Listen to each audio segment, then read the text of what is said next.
அனைவருக்கும் அன்பான மாலை வணக்கங்கள்.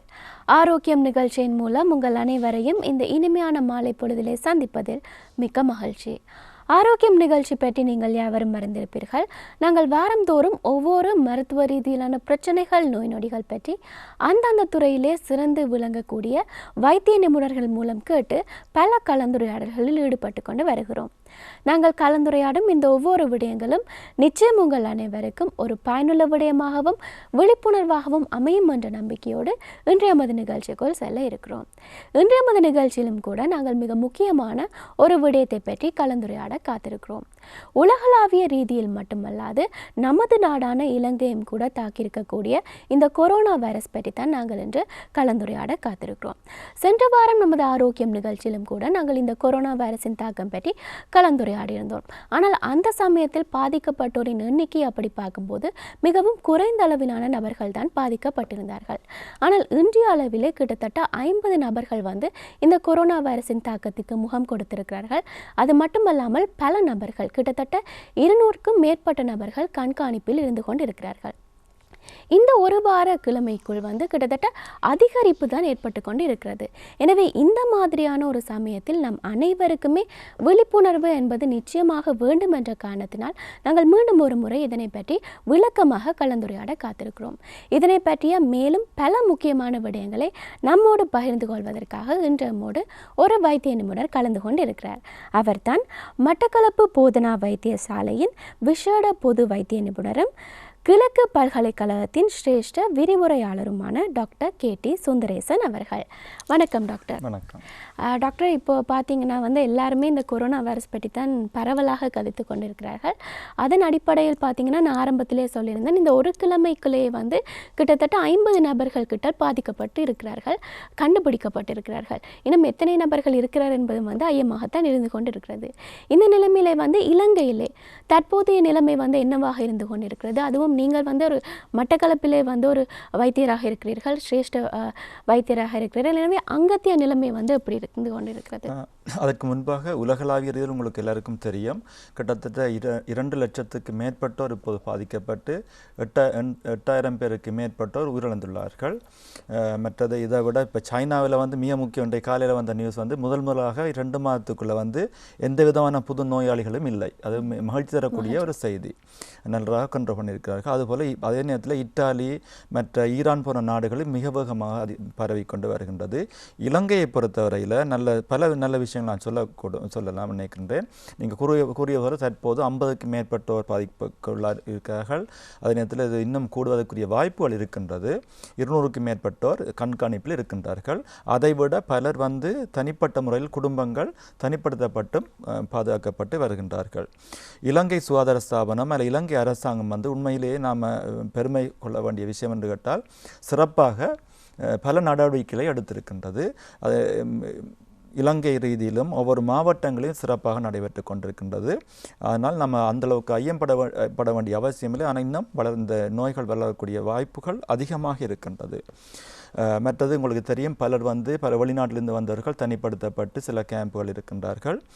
மற்றும்படி இப்போ நான் ஒரு உதாரணமாக மட்டக்களப்பை எடுத்துக்கொண்டால் இது மற்ற இடங்களில் இதே மாதிரியான நடவடிக்கைகள் நடக்கும் என எதிர்பார்க்கின்றேன். மட்டக்களப்பை பொறுத்தவரையில் மட்டக்களப்பு போதனா வைத்தியசாலை அது 17 இலங்கையில் 17 வைத்தியசாலைகள் தெரிவு செய்யப்பட்டது இந்த நோயாளிகளுக்காக வேண்டி. அதில் ஒன்று மட்டக்களப்பு போதனா வைத்தியசாலை. அங்கு இப்பொழுது மட்டக்களப்பு போதனா இதுக்கென்ற ஒரு டாஸ்க் ஃபோர்ஸ் ஒன்று அமைக்கப்பட்டு ஒரு அணி ஒன்று அமைக்கப்பட்டு மிகவும் சிறப்பாக எங்களோட பணிகளை தொடர்ந்து கொண்டிருக்கின்றோம். தற்போதுக்கு 6 கட்டில்கள் நோயாளிகளுக்காக வைக்கப்பட்டிருக்கின்றது. நான் நினைக்கிறேன் 8 பேர் இதில் சந்தேகமாகி அதில் ஒருவர் பாசிட்டிவாக இனம் காணப்பட்டு கொழும்புக்கு அனுப்பப்பட்டிருக்கின்றார். அங்கே இருக்கின்ற வைத்தியர்கள் அனைவருமே இதுக்குரிய பயிற்சிகள் எடுத்திருக்கின்றோம். என்ன செய்ய வேண்டும் என்று தெளிவான WHO அதாவது உலக சுகாதார ஸ்தாபனத்து என்ன சொல்லப்பட்டிருக்கு அத்தனையும் நாங்கள் அதுக்கு அமைவாக நாங்கள் தயார் நிலை இருக்கின்றோம். தாதியர்கள் மற்ற அனைவருமே இதுக்குரிய அறிவூட்டல்கள் வழங்கப்பட்டிருக்கின்றது.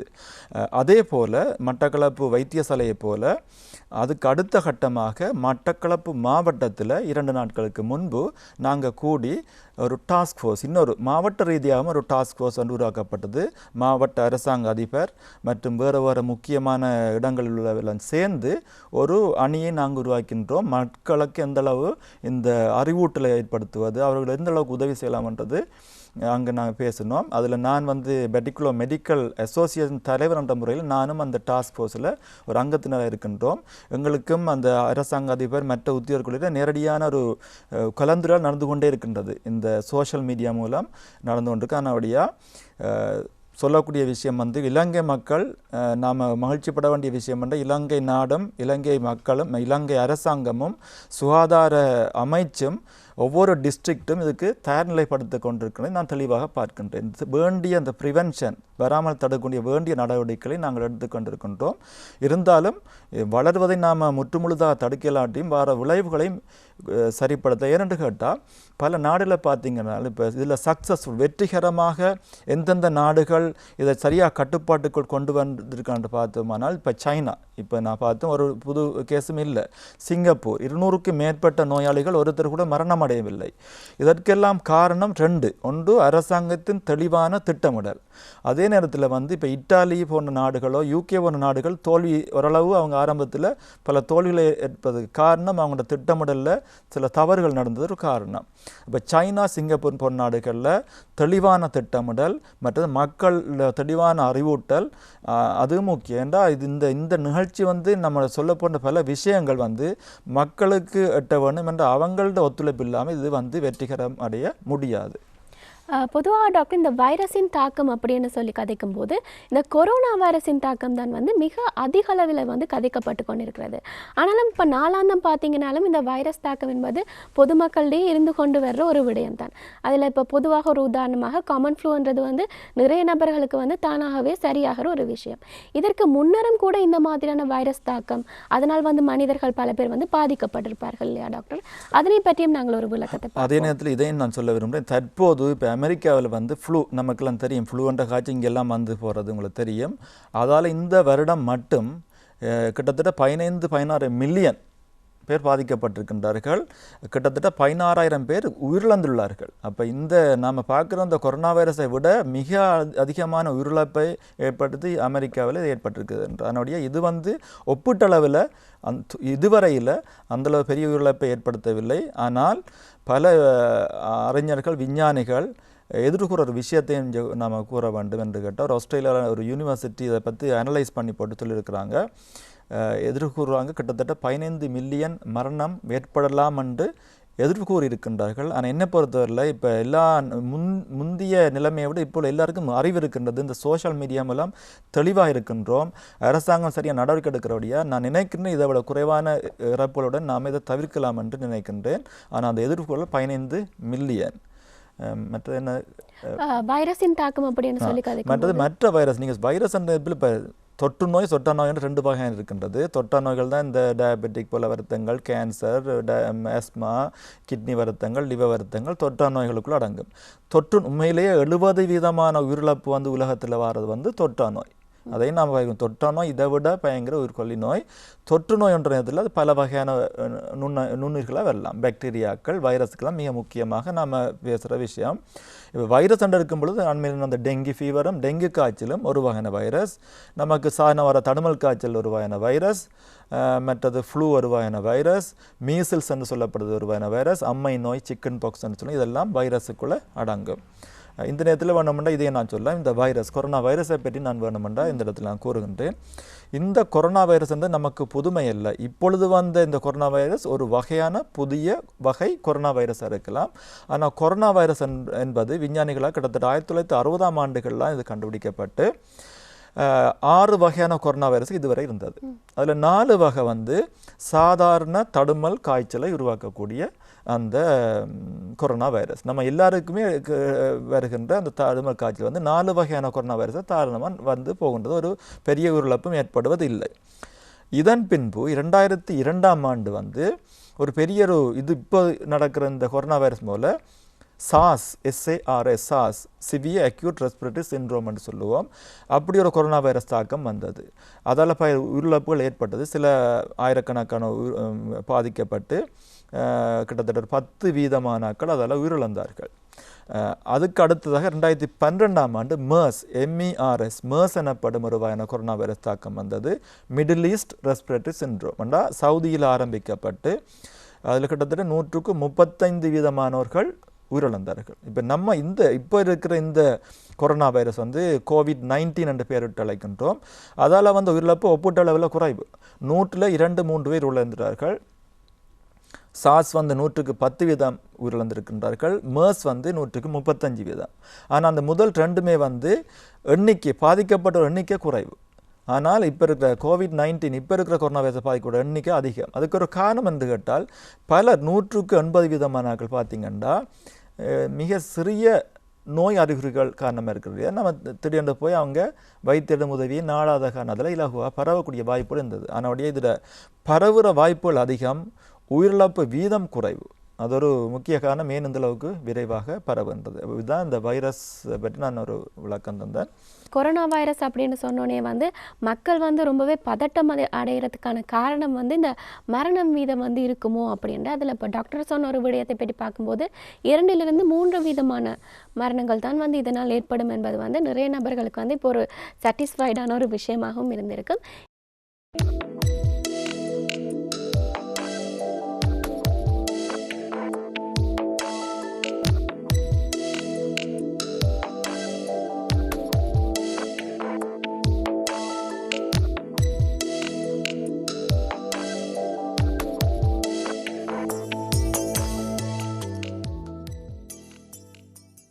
ஆரோக்கியம் நிகழ்ச்சியோடு இணைந்திருக்கிறீர்கள். இன்று எமது ஆரோக்கியம் நிகழ்ச்சியிலே மிகவும் முக்கியமான ஒரு விடயத்தை பற்றி கலந்துரையாடி கொண்டிருக்கிறோம். கொரோனா வைரஸின் தாக்கம் பற்றி கலைத்துக் கொண்டிருக்கிறோம். தொடர்ந்தும் நாங்கள் கலந்துரையாடுவோம். டாக்டர், இப்போ பொதுவாக பார்க்கும்போது இந்த கொரோனா வைரஸ் என்பது யார் யாரை அதிகமாக தாக்கக்கூடும்? அதாவது கிட்டத்தட்ட ஒரு ரிஸ்க் ஃபேக்டர் கேட்டகரின்னு இருப்பாங்க. எனவே அவர்கள் யார் யார் என்பதை பற்றி பார்ப்போம். இது நிச்சயமாக மிக முக்கியமான ஒரு கேள்வி. மக்கள் இதை தெரிந்திருக்க வேண்டும். ஏற்கனவே நான் குறிப்பிட்டது போல் 180% ஒரு சாதாரண இருமல் காய்ச்சலோடைய போய்விடும், இறப்புகள் ஏற்படுவதில்லை. முதலாவது நீங்கள் அறிய வேண்டிய விஷயம், பெரும்பான்மையோர் 196% இந்த உயிரிழப்பு ஏற்படுவது இல்லை என்பது மிக முக்கியம். அதில் 80% மிக மெல்லிய காய்ச்சலோடைய இந்த இருமலோடைய போய்விடும். அப்போ ஒரு 2-3 பேர் தான் 100ல் 2-3 பேருக்கு தான் உயிரிழப்பு வருகின்றது. யார் என்று பார்ப்போம். இன்னும் ஒரு விஷயம் என்று கேட்டால், இந்த எண்ணிக்கை கூட அதற்குரிய நாம் அவர்களுக்கு கொடுக்க வேண்டிய அந்த சேவைகள் கொடுக்க முடியாமல் போவதால் எண்ணிக்கை கூட இந்த இறப்பு வீதம் அதிகரிக்கின்றது. இப்போ இத்தாலியை பார்த்தீங்கன்னா மிக அதிகமான இழப்பு 6-7% தாண்டி இருக்க நினைக்கின்றேன். அதுக்கு ஒரு காரணம், அவங்கள ஒன்றும் செய்ய முடியாத நிலை இருக்கின்றார். பார்க்குறதுக்கு சுகாதார சேவைகளை வழங்குறதுக்கு ஃபெசிலிட்டிஸ் எல்லாம் குறைவாக இருக்கின்றது. அதனால் நம்ம எல்லாரும் உணர்ந்து இதை கட்டுப்படுத்துவதன் மூலம் உயிரிழப்பை இறப்பு வீதத்தை குறைக்கலாம்.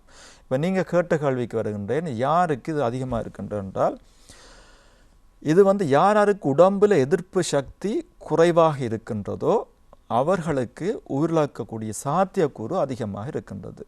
அப்போ யாருக்கு இந்த உடம்பில் எதிர்ப்பு சக்தி குறையும் என்று பார்த்தீர்கள்னா, இதுவரை பார்த்திருக்கின்றார்கள், நீரிழிவு நோய் உள்ளவர்கள், கிட்னி வருத்தம் உள்ளவர்கள், புற்றுநோய் போன்ற வருத்தம் உள்ளவர்கள், இதய வருத்தம் உள்ளவர்கள், இப்படி அந்த தொற்றா நோய்கள் மற்ற வருத்தங்கள், மற்றது வயது முதிர்ந்தோர், 60 வயதுக்கு மேற்பட்டோர், என்ற 50 வயதுக்கு உட்பட்டவர்கள் மிக குறைவாகத்தான் இவ்வளவு ஏற்பட்டிருக்கின்றது. நினைக்கிறேன் 100.4, அதாவது 1000ல் 4 பேருக்கு தான் வந்திருக்கு.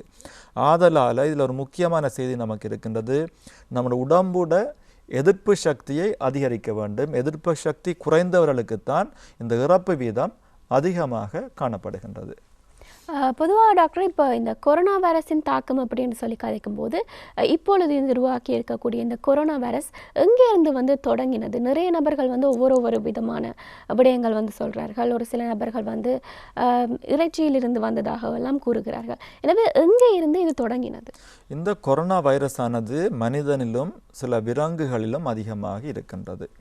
நான் ஏற்கனவே குறிப்பிட்ட அந்த சாஸ் MERS என்ற அந்த வைரஸுகள் சாஸ் வவ்வாலில் ஆரம்பித்து வேறு மிருகங்களுக்கு போய் மனிதனுக்கு போனதாகத்தான் அந்த விஞ்ஞானபூர்வமான அறிக்கைகள் தெரிவிக்கின்றது. அதுபோல் MERS, அந்த மிடில் ஈஸ்ட் சவுதியில் ஆரம்பித்த அந்த MERS என்ற கொரோனா வைரஸ் ஆனது வவ்வாலில் ஆரம்பிக்கப்பட்டு ஒட்டகத்துக்கு சென்று அதன் பின் பலவிதமாக மனிதனுக்கு சென்றடைந்தது. தற்பொழுதுக்கு இந்த COVID-19 எனப்படும் இந்த கொரோனா வைரஸ் விஞ்ஞானிகள் பல ஆராய்ச்சிகள் கூறுற விஷயம் இது அநேகமாக வௌவாலில் ஆரம்பித்து சில மிருகங்களுக்கு போய் அதன் பின் மனிதனுக்கு போயிருக்கலாம் என்று கூறுகின்றார். அதான் நீங்கள் எங்களுக்கு தெரியும், சைனாவில் வூஹான் இடத்துல அந்த மார்க்கெட், அந்த அபூர்வமான விலங்குகளை அந்த இருக்கிற இறைச்சிகள், அந்த மாமிசத்தை வைத்திருக்கிற மார்க்கெட் தான் ஒரு முக்கிய ஒரு பாயிண்ட். அங்கிருந்து தான் பரவி சென்றது நமக்கு தெரியும். இப்போ வௌவாலிருந்து அந்த மிருகங்களுக்கு போய் அந்த மிருகங்கள் இந்த மனிதனுக்கு வந்திருக்கலாம் என்று தான் விஞ்ஞானிகள் இப்போதுக்கு ஊகிக்கின்றார்கள். இந்த கொரோனா வைரஸின் தாக்கத்திற்கு உள்ளாகும் நபருக்கு வந்து எந்த மாதிரியான குணங்குறிகள் இருக்கும் டாக்டர்? கொரோனா வைரஸ் இப்போ வந்த குணங்குறிகள் வந்து இதுக்கண்டு ஒரு விசேடமான குணங்குறிகள் எதுவும் இல்லை. குணங்குறிகளை பார்த்து இவருக்கு கொரோனா வைரஸ் என்று சொல்ல முடியாது. ஏனென்று கேட்டால் இதுக்கு வாரது வந்து காய்ச்சல் வரும், இருமல் வரும், அது முக்கியம் அநேகமாக வறண்ட இருமலாக இருக்கும், உடல் நோய் வரலாம், மூட்டு நோய் வரலாம், தொண்டை நோய் வரலாம், சில அபூர்வமாக சிலருக்கு வயிற்றோட்டமும் வரலாம். அதனுடைய இந்த அறிகுறிகளை கொண்டு இவருக்கு நோய் என்று சொல்ல முடியாது. ஆனால் இந்த அறிகுறிகளுடன் இருப்பவர்கள் ஏற்கனவே இன்னொரு நபருடன் வெளிநாட்டு, இப்போ எந்த நாடு என்றாலும் நம்ம சந்திக்க வேண்டியிருக்குது, முக்கியமாக இத்தாலி, ஈரான், சைனா போன்றதை விட யூகே, இப்போ அண்மை யூகேல பல யூகேலேருந்து வந்தவர்கள், அதாவது யுனைடெட் கிங்டம், இங்கிலாந்திலிருந்து வந்தவர்களுக்கும் இப்போதுக்கு இங்கே இலங்கையில் நோய்கள் கண்டுபிடிக்கப்பட்டிருக்கின்றது. அதனுடைய எந்த நாட்டிலேருந்து வந்தவருடன் தொடர்பு நம்ம 2 கிழமைக்குள் வாரத்துக்குள்ளே அந்த தொடர்பு இருக்குமெண்டா நிச்சயமாக இது கொரோனா வைரஸ் இருக்குமென்று சந்தேகித்து அதுக்குரிய வைத்தியரின் ஆலோசனை நாடுவது அத்தியாவசியம். அல்லது ஒரு நோயாளியுடன் தொடர்பு அல்லது வெளிநாட்டிலிருந்து வந்தவுடன் தொடர்பு இருக்கும் பொழுது சந்தேகிக்கலாம். மற்றபடி குணங்குறிகளை வைத்து நாம் கொரோனா வைரஸ் இல்லை என்று சொல்ல முடியாது. அதாவது எந்த மாதிரியான நபர்கள் வந்து உடனடியாக ஒரு வைத்தியரை நாட வேண்டும் அப்படின்னு சொல்லி பார்த்தா இப்போ டாக்டர் கூறினை விட வந்து அதற்கு வந்து சரியாக அமைந்திருக்கிறது. அதிலும் டாக்டர் இப்போ முக்கியமாக பார்த்தீங்கன்னா அந்த பரவு முறைகள் அதை பற்றியும் நாங்கள் கலந்துரையாடுவது வந்து சிறந்ததாக இருக்கும். எனவே ஒரு மனிதரிலிருந்து இன்னொரு மனிதருக்கு இந்த வைரஸ் தாக்கம் என்பது வந்து எவ்வாறு பரவப்படுகின்றது? இது அடுத்த முக்கியமான விஷயம். இது பொதுமக்கள் தெரிந்திருக்க வேண்டிய விஷயம். எப்படி பரவுகின்றது நினைக்க வேணாம். வெறுமனே காற்றுல எல்லா இடம் பரவி போகிறதெல்லாம் நினைக்க வேணாம், எல்லா இடம் இருக்கணும்னு நினைக்க வேணாம். ஏனென்றால் ஒரு நோயாளி வந்து எப்படி மற்றவர்களுக்கு பரப்புவார் என்று கேட்டால் தும்மல் மூலமும் இருமல் மூலமும் துணிக்கைகள், நாங்கள் ஆங்கிலத்தில் ட்ராப்லெட்ஸ் என்று சொல்லுவோம். அதாவது நீங்கள் இருமலத்தில் பார்த்தீங்கன்னா ஒரு கண்ணாடி இருமினீங்கன்னா உங்களுக்கு தெரியும் துளிகள் வரும், நீர்த்துளிகள் மாதிரி இருக்கும். அந்த ட்ராப்லெட் மூலம் அதுக்குள்ள வைரஸ் சேர்ந்து பரவுகின்றது. இருமல் அல்லது தும்மல் மூலம். அது வந்து இன்னொரு முக்கிய விடயம், 6 அடி ஒரு மீட்டர் அளவுக்கு அந்த வைரஸ் போகக்கூடும். அப்போ நீங்கள் ஒரு மீட்டருக்கு அங்கே இருந்தால் உங்களுக்கு வரக்கூடிய சாத்தியக்கூறு குறைவு. அதான் நாங்கள் எல்லாம் சொல்ல இந்த கூட்டமாக இருக்கிற நேரத்தில் தள்ளி இருங்க என்று சொல்றதுக்கு முக்கிய காரணம் அதுதான். அப்போ ஒன்று வந்து இந்த துணிக்கைகள் பரவி 6 அடி தூரத்துக்கு பரவக்கூடும். அது மூலம் மற்றவர்களோட உடம்புக்கு போய் சுவாசம் மூலமாக உள்ளுக்க போய் சேரும். அடுத்தது ஒரு நோயாளிகள் நாம் தொடும் பொழுது வரலாம். அது மட்டுமில்லை, ஒரு நோயாளி வந்து அங்கெஞ்சில் தொட்டு போய் இப்போ பல இடங்களையும் தொடலாம். இந்த கதவுகளில் தொட்டிருக்கலாம், அல்லது ஃபோனில் நாம் தொட்டு கொண்டிருப்போம், அல்ல வேறு மேசை கதையில் கொண்ட இடங்களை தொட்டு, அல்லது பயணம் செய்யும்போது வேறு இடங்களை தொட்டிருப்பார்கள். அந்த இடத்துலையும் அந்த வைரஸ் இருக்கக்கூடிய சாத்தியக்கூறு இருக்குது. அதை நாம் போய் நாமளும் அதை தொட்டு முகத்தில் கண்ணை மூக்கில் தொடும் போது பரவுகின்றது. இது வந்து மிக முக்கியமான விஷயம். அந்த 2 முக்கியமாக தொடுவதன் மூலமும் மற்றது இந்த ட்ராப்லெட்ஸ் என்று சொல்லக்கூடிய இந்த துணிக்கைகள் மூலமும் பரவுகின்றது. இதில் டாக்டர் இப்போ ஆரம்பத்தில் நாங்கள் கதைத்திருந்தோம் இந்த ரிஸ்க் ஃபேக்டர்ஸ், அதாவது வந்து யாருக்கு அதிகமாக இந்த நோய் வரப்படும் அப்படின்னு சொல்லும்போது இந்த நோய் எதிர்ப்பு சக்தி வந்து குறைந்த நபர்களுக்கு தான் வந்து இந்த மாதிரியான நோய்கள் வந்து அதிகமாக வருவதாக டாக்டர் கூறினார்கள். எனவே இதில் ஒரு தடுப்பதற்கான வழிமுறை அப்படின்னு சொல்லி பார்க்கும்போது இந்த நோய் எதிர்ப்பு சக்தியை கூட்டுவதும் கூட ஒரு முக்கியமான நடவடிக்கையாக இருக்கிறது. எனவே எந்த மாதிரியான நடவடிக்கைகளை மேற்கொண்டால் நோய் எதிர்ப்பு சக்தியை நாங்கள் அதிகரித்து கொள்ளலாம்? ஆமாம், 2 விஷயம் பார்க்கணும். ஒன்று, வைரஸ் காய்ச்சல் நம்மளை பாதித்தால் 2 வழியால் நாம் அதிலிருந்து குணப்படுத்தலாம். ஒன்று, அதற்கு எதிராக ஆன்டி வைரஸ் எனப்படும் மருந்துகளை பாவிப்போம் இல்லை. ஆனால் இதுவரையில் பல ஆராய்ச்சிகள் இந்த மட்டத்தில் இருக்கிற சில சின்ன வெற்றிகளும் அடைந்திருக்கின்றார்கள். அதனுடைய ஆன்டி வைரஸை கொல்லுவதன் மூலம் நாம் இதை சரிப்படுத்தலாம். அதுக்கு இன்னும் நமக்கு சரியான விடை இல்லை. அடுத்தது வந்தால் நம்முடைய உடலில் எதிர்ப்பு சக்தியை அதிகரிக்கலாம். ஏனென்றால் உடம்பை சாணவனைக்க வேண்டாம், அது பயங்கர இன்டெலிஜென்ட்டான ஒரு அறிவுபூர்வமான ஒரு மெக்கானிசம். அதில் இப்போ வைரஸ் வந்தோடனே உடம்பு அதுக்குரிய வேலையை தொடர்ந்து சில வகையான பதார்த்தங்களை சுரக்கும், சைட்டோகைன்ஸ் என்று சொல்லுவோம். அது வந்து இந்த வைரஸை தாக்கும். அப்போ உடம்பு ஏற்கனவே நமக்குள்ளே ஒரு பெரிய ஃபேக்ட்ரி, ஒரு ஃபார்மசியே இருக்கின்றது, வேண்டிய மருந்துகளை உண்டாக்கி கொண்டிருக்கின்றது. நாம் செய்ய வேண்டியது அந்த ஃபேக்ட்ரியை நாம் சரியான முறையில் தொழிற்படுறதுக்கு உதவி செய்கிறான் முக்கியம். அது எப்படி என்று பார்த்தீங்கன்னா, ஒரு 4-5 விடயங்களை நான் விடத்தை கொஞ்சம் நேரம் எடுத்து நான் சொல்லுகின்றேன். என்ற இந்த விடயம் வந்து பொதுமக்களுக்கு நிச்சயமாக பிரயோசனமான விஷயமா இருக்கலாம். எப்படி எம்முடைய உடம்பின் எதிர்ப்பு சக்தியை கூட்டுவது, நம்முடைய உடம்புக்கு நாம் எப்படி உதவி செய்யலாம் என்று நான் சொல்ல போகிறேன். ஏற்கனவே உங்களுடைய உடம்பு தயாராக இருக்கின்றது இந்த வைரஸிலிருந்து எதிர்த்து தன்னை பாதுகாத்து கொள்றதுக்கு. அதை நம்ம கஷ்டப்படுத்தாவிட்டாலே போதும். முதலாவது நான் சொல்லுவேன், இந்த பீதியாலேயே இந்த இம்யூனிட்டி குறையும். அச்சம், மன அழுத்தம், பயத்தால் வந்து உடம்பில் வந்து இந்த நோய் எதிர்க்கிற சக்தி குறைகிறதுக்கு வாய்ப்பு இருக்கின்றது. அந்த பீதியை வந்து தெளிவான அறிவுபூர்வமாக மாற்ற வேண்டும். அதை வந்து அந்த மாதிரி மாற்றணும். அந்த பீதியை நமக்கு எதிர்ப்பு சக்தியை குறைக்க. அப்போ எப்படி என்று கேட்டால், நான் 5 விடயங்களை நான் எடுத்த கொஞ்சம் பேசலாம் நினைக்கின்றேன். ஒன்று, உணவை பற்றி நான் சில விஷயங்கள் சொல்லுகின்றேன். அடுத்தது மனத்தை பற்றி, இப்போ நான் சொன்ன விஷயங்கள் என்ன மாதிரி மன அழுத்தங்களை குறைத்து இந்த இம்யூனிட்டியை கூட்டலாம் என்றது. அடுத்தது உறக்கம், நித்திரை. அடுத்தது வந்து எக்ஸசைஸ்.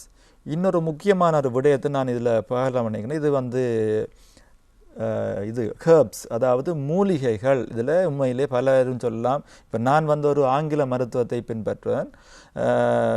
இவர் வந்து அப்படி மூலிகையை பற்றி கேட்கலாம். இருந்தாலும் சில உண்மைகளை நாம் மக்களுக்கு கொடுக்க வேண்டிய கடமைப்பாடு இருக்கின்றது. எது சயின்ஸ் எது சயின்ஸ் இல்லை என்ற பற்றி பல விதம் நாம் ஆராயலாம்.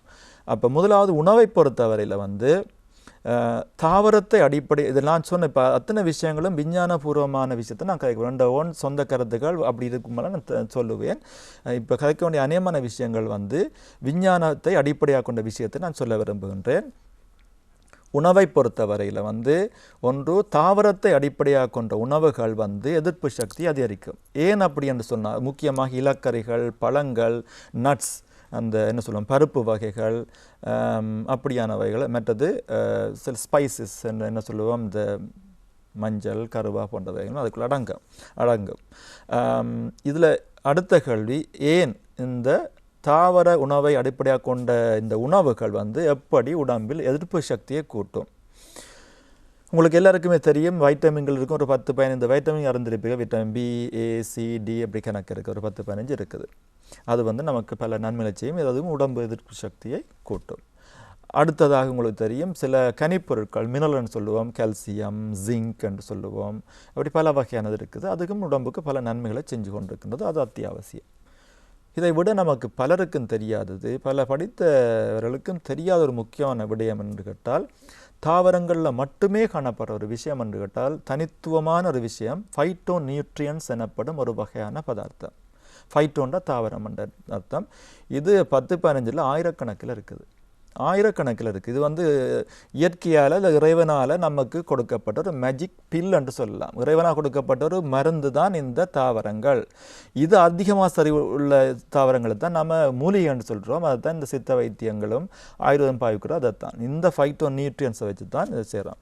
அப்போ இவைகள் இந்த ஃபைட்டோ நியூட்ரியன்ஸ் என்ன செய்யும் என்று கேட்டால், உடம்பில் போய் இதற்கு இன்னொரு வித்தியாசமாக சொல்லலாம், ஆன்டி ஆக்சிடென்ட் என்ற பதமும் நாம் பாவிக்கின்றோம். அது போய் உடம்பில் இந்த கேன்சர் அல்லது தொற்று நோய், தொற்றா நோய், டயபெட்டிக் எல்லா நோய்களையும் இந்த பாதுகாத்துக்குரிய அத்தனை வேலைகளையும் செய்ய தொடங்குகின்றது. அதுதான் இந்த உணவு. கூடுதலாக தாவரத்தை அடிப்படையாக கொண்ட உணவு வந்து நம்முடைய எதிர்ப்பு சக்தியை கூட்டுவது இதன் மூலம். இதுக்கு நிரம்ப ஆராய்ச்சிகள் நடைபெற்றிருக்கின்றது, ஆதாரங்கள் இருக்கின்றது, தெளிவாக இது நிரூபிக்கப்பட்டிருக்கின்றது. அதொன்று. அடுத்த மூலிகளை பற்றி இதோட சம்பந்தப்பட்ட நம்ம கடைசியாக பார்ப்போம். உணவில் இன்னொரு முக்கியமான விஷயம், அதுவும் விஞ்ஞானபூர்வமாக நிரூபிக்கப்பட்டதுடன், இப்போ உங்களுக்கு எல்லாருமே தெரியும், இந்த ஃபாஸ்டிங், இன்டர்மிட்டன்ட் ஃபாஸ்டிங் என்று பரவலாக இப்போது வெரி பாப்புலராகி கொண்டு போகுது. இந்த உடம்பை குறைப்பதற்கும் டயபெட்டிக்கை குறைப்பதற்கும். அது வந்து ஒரு நோபல் பிரைஸ் வின்னர், ஒரு ஜப்பான் நாட்டவர் தான் இதுக்கு இந்த கருத்து அங்கிருந்து தான் வந்தது. அது கூட நாம் நினைக்கலாம், நல்லா சாப்பிட்டா நல்ல எதிர்ப்பு சக்தி கூடும். அது பிள்ளை. சாப்பாட்டை குறைக்கணும். சரியான சாப்பாடு கொடுக்கணும், சரியான அளவில் கொடுக்கணும், சரியான நேரத்தில் எடுக்கணும். அடிக்கடி சாப்பிட்றோம். இப்போ அது தவறான கருத்து எங்களுடைய இந்த ஆங்கில மருத்துவர்களுடைய எங்களோட கூட இருக்கின்றது. ஆனால் நீங்கள் போய் பாருங்கள், விஞ்ஞான அறிவுபூர்வமாக போய் பாருங்கள், ஆராய்ச்சிகளை பாருங்கள், தெளிவாக விளங்கும். உண்மையிலேயே ஒரு நேர சாப்பாட்டை நிப்பாட்டுவதால் ஏற்படும் நன்மைகள் நிரம்ப உடம்பில் இருக்க தேவையான கழிவுகளை வெளியேற்றம் புதுப்பிக்கும். இது ஓட்டோஃபேஜி என்ற ஒரு பதம் பாய்ப்பார்கள். இது சம்பந்தப்பட்டவர்கள் நீங்கள் தேடி பார்க்கலாம். ஒரு உதாரணத்தை சொல்கிறேன். எப்படி ஃபாஸ்டிங் நன்மைகள் உண்டாக்கும்ன்றதுக்கு பிரஸ்ட் கேன்சர் மார்பு புற்றுநோய் 40,000க்கு மேற்பட்ட பெண்களில் இப்போ மார்பு புற்றுநோய் இது உடம்பு எதிர்ப்பு சக்தியோட சம்பந்தம் இருக்குது.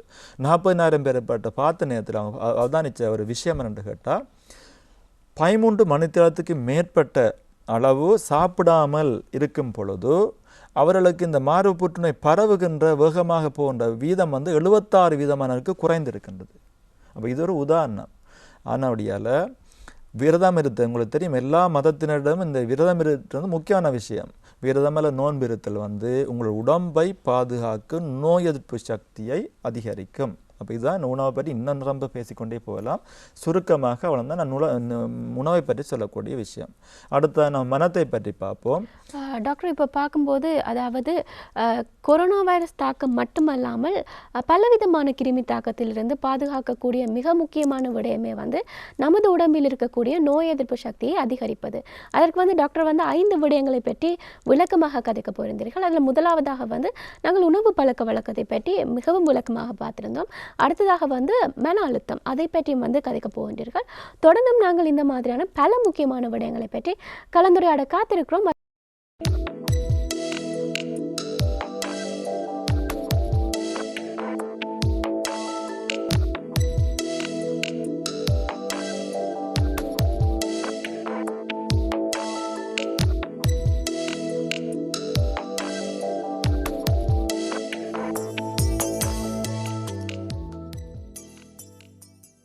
ஆரோக்கியம் நிகழ்ச்சியோடு இணைந்திருக்கிறீர்கள். இன்று எமது ஆரோக்கியம் நிகழ்ச்சியிலே மிக முக்கியமான ஒரு விடயத்தை பற்றி கலந்துரையாடி கொண்டிருக்கிறோம்.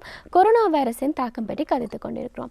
கொரோனா வைரஸ் மட்டுமல்லாமல் பல்வேறு கிருமி தாக்கத்திலிருந்து நம் உடலை நாம் பாதுகாத்துக் கொள்வதற்கான மிக முக்கியமான ஒரு நடவடிக்கை தான் நோய் எதிர்ப்பு சக்தியை அதிகரிப்பது. எனவே அதற்கு நாங்கள் என்னென்ன செய்ய வேண்டும் அப்படி பார்க்கும்போது உணவு பழக்க வழக்கத்தை பற்றி மிகவும் விளக்கமாக கதைத்திருந்தோம். தொடர்ந்தும் நாங்கள் கலந்துரையாடுவோம். டாக்டர், அடுத்த முக்கியமான விடயம் அப்படின்னு பார்க்கும்போது மனம் சம்பந்தப்பட்ட விடயங்களை பற்றி கதைக்க போகிறோம். கதைப்போம் டாக்டர். மனமும் உடம்பும் நெருக்கமான தொடர்பு உள்ள ஒரு விஷயம். மனத்திலையும் இப்போ நான் ஏற்கனவே குறிப்பிட்டவோட நமக்கு பீதியோ மன அழுத்தங்களோ இல்லை டென்ஷன் ஸ்ட்ரெஸ்ன்னு சொல்லுவோம். இவைகள் இருக்கின்ற நேரத்தில் நமக்கு உடம்பு எதிர்ப்பு சக்தி டிராஸ்டிக்காக குறைகின்றது. ஆனால் இந்த பீதியே நமக்கு நோய்களை கொண்டு வரக்கூடிய வாய்ப்பையும் மரண வீதத்தை அதிகரிக்கக்கூடிய வாய்ப்பையும் அதிகரிக்கும். இதை குறைக்கின்ற முறைகள் பல இருக்கின்றன. ஆனால் சிம்பிளான இப்போ தியானம் என்றால் எல்லாருக்கும் புரியாது. தியான முறைகள் இருக்கின்றது, சில பிராணாயம் மூச்சு பயிற்சிகள் இருக்கின்றது. ஆனால் நான் எல்லாருக்கும் சொல்லக்கூடிய மிக எளிமையான விஷயம், எல்லாரும் அது படித்தவர்கள் படிக்காத அனைவருக்கும் பின்பற்றக்கூடிய ஒரு சிம்பிளான விஷயம் என்றால் பிரார்த்தனை. நாம் பிரார்த்தனை ஆன்மீகம் என்றோடனே ஏதோ நாம் இது விஞ்ஞானபுரம் இல்லைன்னு நினைக்கும். அப்படி அல்ல. இன்னொரு உதாரணத்தை நான் அவிடத்தை சொல்லுகின்றேன். பிளசிபோ எஃபெக்ட் என்று நாங்கள் சொல்லுவோம். இது விஞ்ஞானபுரமானது. அதாவது இந்த நம்மளோட நம்பிக்கை, இந்த மனம் எந்த அளவுக்கு நோய்களை குணப்படுத்துவதில் இதை பங்களிக்கின்ற சொல்வதற்கு இந்த உதாரணத்தை நான் சொல்லுகின்றேன். இப்போ என்னுடைய தலையடி என்று பலர் வருகின்றார்கள். ஒரு 100 பேர் வருவான் வைப்பமே. நான் அவருக்கு மாத்திரையை கொடுக்கின்றேன். அதில் ஒரு 30 பேருக்கு சரி வருகின்றது. நான் கொடுத்த மாத்திரை என்ன, வெறுமனே ஒரு ஸ்வீட், ஒன்றுமே உண்மையிலேயே மருந்தில்லாத ஒரு மாத்திரை, ஒரு வெற்று மாத்திரை தான் கொடுத்துருக்கேன். ஆனால் சரி வருகின்றது. இன்னொரு பேர் வராங்க, எனக்கு அல்சரண்டு வராங்க, அவங்களுக்கும் நான் மருந்து கொடுத்து சரி வரும் நம்புங்கள் எடுக்கின்றேன். அதில் ஒரு 30 பேருக்கு சரி வருகின்றது. ஆனால் நான் கொடுத்த அதே மாத்திரை தான் இவருக்கும் கொடுத்தேன். அந்த தலையடி கொடுத்த மாதிரி தான் கொடுத்தேன். இதை சொல்ல பிளசிபோ எஃபெக்ட்னு சொல்லுவேன். அதாவது இதையும் பல ஸ்கேன் மூலம் அறிந்திருக்காது. இப்போ நான் தலையடி வந்தோடனே நான் அந்த மருந்தை கொடுத்தோடனே மூளையில் பல ரசாயன மாற்றங்கள், பாசிட்டிவான நல்ல ரசாயன மாற்றங்களை அவதானித்தார்கள். அது நன்மை. அதாவது நம்பிக்கைக்கு அந்தளவுக்கு சக்தி இருக்கின்றது. அல்சருக்கு கொடுத்து அதே மருந்து தான் அவங்களோட நம்பிக்கை இருந்தபடியே சரிவரம்னு நம்பி எடுக்கிறதால அந்த நம்பிக்கையில் அந்த ரசாயன மாற்றங்கள் வயிற்றுலாம் நடந்தது, மூளையில் நடக்கல. அதே மருந்து. அதனுடைய அந்த மனம்ன்றது மிக முக்கியம். மனம் நீங்கள் தெளிவாக உறுதியாக இருக்கும் பொழுதோ இந்த நோய் எதிர்ப்பு சக்தி குறைகின்றது. நோய் நமக்கு வராதென்று எண்ணும் பொழுதே நஞ்சு கூட நமக்கு நஞ்சாவதில்லை. அது ஒரு முக்கியம். அதுக்கு எளிய வழிதான் பிரார்த்தனை. நான் இதுக்கு நிச்சயமாக பல ஆராய்ச்சிகள் நடைபெற்றிருக்கும் எனக்கு தெரியும். என்னுடைய சிம்பிளான ஒரு ஒரு நாளைக்கு ஒரு 15-20 நிமிடம் உங்களுக்கு பிடித்த எந்த மதத்தினருக்கும் பிடித்த கடவுளோட இணைப்பது. அது நம்பிக்கை இல்லாதவர்கள் தங்களிலேயாவது நம்பிக்கை இருக்க வேண்டும். அது ரெண்டில் ஒன்று செய்வதன் மூலம் நிச்சயமாக இந்த மன அழுத்தத்தை குறைக்கலாம். இப்போ அடுத்தது வந்து நாம் எக்ஸசைஸ் ஒரு 20-30 நிமிடம் வேறுக்கிற அளவுக்கு நடக்கிற நேரத்தில் இந்த எதிர்ப்பு சக்தி கூடும்ன்றது பரவலாக தெரிந்த விடயம். அதனுடைய நம்ம உடல் ஆரோக்கியத்தையும் பார்க்க வேண்டும். உடல் பயிற்சிகளை செய்வது, சிம்பிளான வாக்கிங் நடை ஒரு நாளைக்கு 20-30 நிமிஷம் வேறுக்கிற அளவுக்கு நடந்தாலே உடலில் வந்து சுற்றோட்டம் அதிகரிக்கும், எதிர்ப்பு சக்தி அதிகரிக்கும். அது உண்டு. அடுத்ததாக வந்து உறக்கம். இதை பற்றி நானே இப்போ எங்களுக்கு இதெல்லாம் சொல்லித்தரா எங்களோட பல்கலைக்கழகங்களில் மாணவர்களுக்கோ இல்லை நான் எங்களோட டெக்ஸ்ட் புக்கில் சொல்லாத விஷயங்கள் நான் உங்களோட பகிர்ந்து கொண்டிருக்கின்றேன். ஏன்டா இப்போல்லாம் எல்லாருக்கும் கிடைக்கும். நான் சொல்கிற விஷயங்கள் நீங்கள் போய் யூடியூப்லேயே தடி பார்த்தீங்கன்னா நிரம்ப விஞ்ஞானிகள், உலகத்தில் அதிசிறந்த விஞ்ஞானிகள் யூடியூப்பில் இதில் ஆராய்ச்சி பண்ணி அதில் பகிர்ந்திருக்கின்றார்கள். உறக்கம்ன்றது மிக முக்கியம். அதையும் நான் உதாரணத்தும் நான் சொல்லுகின்றேன். நல்ல உறக்கம் இருக்கும் பொழுது எதிர்ப்பு சக்தி கொன்றது. இப்போ நான் சொன்ன இந்த 5 விஷயம் வந்து தனியே இந்த நோய்க்கு மட்டுமில்லை, உங்களோட உடல் ஆரோக்கியம் மன ஆரோக்கியம் மட்டுமில்லை, உங்களோட வயதை குறைக்கின்ற, அதாவது நீட்டுகின்ற, நம்மளோட வாழ்நாளை நீட்டக்கூடிய வழிகள். அப்போ உறக்கம் என்ற நேரத்தில் வந்து இப்போ விஞ்ஞானிகள் கூறுறது குறைந்தது 7 தொடக்கம் 8 மணித்தியாலம் உறக்கம் தேவையுண்டு. அதில் எனக்கு சில இதுகள் இருக்குன்னு இது வந்து பொதுமக்களில் நடப்பது. இதுவே ஒரு நல்ல ஒரு ஆழ்ந்த அமைதியுள்ள ஒருத்தருக்கு உண்மையிலே நீங்கள் பார்க்கும்போது அந்த கோட்டை அந்த தேவை வந்து குறையும். இதை பற்றி விஞ்ஞானம் இன்னும் சொல்லவில்லை. அதுக்கும் ஒரு உதாரணம் சொல்லுகின்றேன். இந்த 7 மணி 1 மணித்தியாலம் கூட உங்களுக்கு உறக்கம் குறையும் பொழுது சொல்கிறார்கள் 25% அளவுக்கு இதய நோய்கள் வரக்கூடிய சாத்தியக்கூறு அதிகரிக்கின்றது. அது ஒரு உதாரணம். அப்போ உடம்பில் இதில் பல தாக்கங்களை இந்த நித்திரையின்மை ஏற்படுகின்றது. உடம்பு எதிர்ப்பு சக்தியை கூட்டும் என்று நாம் அறிய கிடக்கின்றது. அதனால் நித்திரை மிக முக்கியம். அடுத்ததாகத்தான் ஒரு 7 தொடக்கம் 8 மணித்தியாலம் நித்திரை. அடுத்ததாக கடைசியாக அந்த முக்கியமான விடயத்துக்கு வருகின்றேன். மூலிகைகள். இப்போ உங்களுக்கு தெரியும், இப்போ கடைகளில் வந்து பல மூலிகைகள் இல்லாமல் இருக்கின்றது. பரவலாக மக்கள் வாங்கி கொண்டிருக்கின்றார்கள். இப்போ நான் சொல்ல வேண்டிய சில விடயங்கள் இங்கே இருக்கின்றது. முதலாவதாக இந்த சித்த வைத்தியம், ஆயுர்வேதம் இல்லை சைனீஸ் மெடிசின், இவங்க எல்லாமே இந்த ஹேர்பலை அடிப்படையாக கொண்ட வைத்தியங்கள். இது வந்து கிட்டத்தட்ட 3000-5000 வருடத்துக்கு மேற்பட்ட ஒரு வரலாறை கொண்ட ஒரு வைத்தியம். மற்றது இது வந்து அரசாங்கத்தால் இது வந்து உத்தியோகபூர்வமாக அங்கீகரிக்கப்பட்டு இங்கே அமெரிக்காவில், ஜெர்மன் போன்ற நாடுகளில் இந்த மூலிகைகள் நிச்சயமாக எந்த சந்தேகம் இல்லை. பல ஆராய்ச்சிகள் இதில் இது செய்திருக்கிறார்கள். இந்த நான் ஏற்கனவே சொன்ன இந்த ஆன்டி ஆக்சிடென்ட் என்ற ப்ராப்பர்ட்டி இதில் ஒரு 3000 உணவுகளை அமெரிக்க நாட்டை நினைக்கிறேன் ஆராய்ந்து பார்த்தார்கள். இந்த ஆன்டி ஆக்சிடென்ட், அதாவது இம்யூனிட்டியை கூட்டக்கூடிய, உடம்பு எதிர்ப்பு சக்தியை கூட்டக்கூடிய இந்த ஆன்டி ஆக்சிடென்ட் எந்த அளவுக்கு இந்த உணவுகளில் இருக்குன்னு பார்த்தார்கள். கிட்டத்தட்ட 3000 கிட்டத்தட்ட உணவுகளை பார்த்ததில் வந்து அதிக கூடிய எதில் இருக்குன்னு பார்த்தீங்கன்னா ஆச்சரியப்படுவீர்கள். மஞ்சள், கருவா, மிளகு, இஞ்சி, நெல்லி, இது போன்று நாம் சாதாரணமாக வீடுகளில் மூதாதையர்கள் பாவித்த இந்த மூலிகைகளில் இருக்கிறத அவதானித்தார்கள். பல ஆராய்ச்சிகள் நடந்திருக்கின்றது. அதனால் நான் சொல்லக்கூடிய விஷயம் வந்து நிச்சயமாக இதை நாம் சித்த வைத்தியம், ஆயுர்வேதம் என்று நாம் இதை பார்க்குறது தவிர்க்க வேண்டும். இது நாம் இந்த உலகத்துக்கு கொடுத்த பெரிய ஒரு கொடை.